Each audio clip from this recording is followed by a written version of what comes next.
Welcome to all the Jaguar enthusiasts. Just popping up a quick video so you can see what we've been up to. You saw that in the last video, so we'll cut all this out.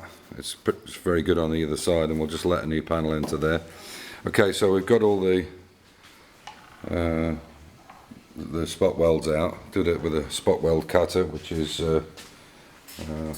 here. This is basically what they look like. They've got like a tip on them so that they center, and then you can turn this over and use the back end when it's worn a bit. So this is how it looks underneath. It's actually not as bad as I thought it would be. Mostly surface rust. But you can see underneath where the flange was, it's quite, I don't know if that'll show up on the video, but it's quite bad under there. So what we'll do is every other spot weld we'll take out and clean up. You can even see where the joint is. This is the original joint. This is factory, there's no doubt about that. It's original factory. But that's obviously where the wing, front wing section comes in, because it's about 5 pieces that come with these. It is quite bad down here. So this will have to be rebuilt. You can see I can push my finger into that. And this is where they normally go anyway, so we'll get all that cleaned up, put a new section in there, and yeah.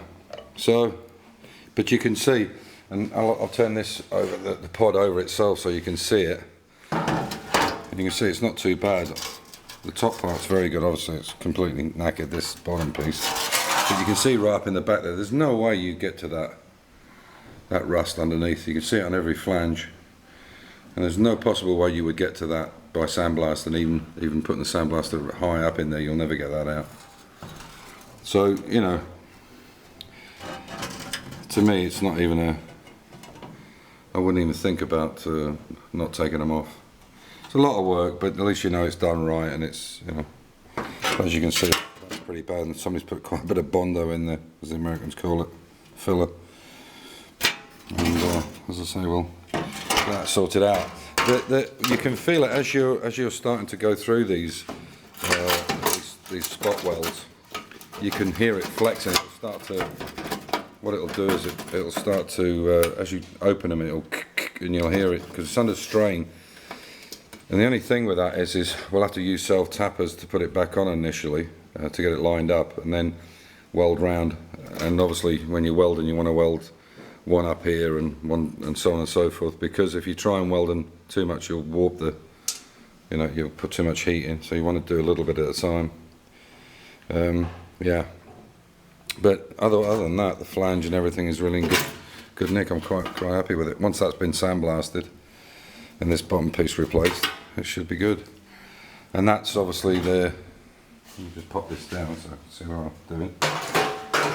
Obviously there, you can see this is the 6 bolts that go onto the bonnet stay, which is there. So there you are, that's how it looks. I think it's in a lot better nick than some of them have been. This is really poor, but obviously the water's been trapped under there and so on. Anyway, thanks for watching in. I won't do another video for a couple of days now because I have to go up to Linz today, but I'll post one in probably Monday or something. Anyway, have a nice weekend, and thanks for watching in, and if you like them, subscribe, and as I say, please pass it on to your friends. We're just over the 500 now, 512 or something. Anyway, bye, take care.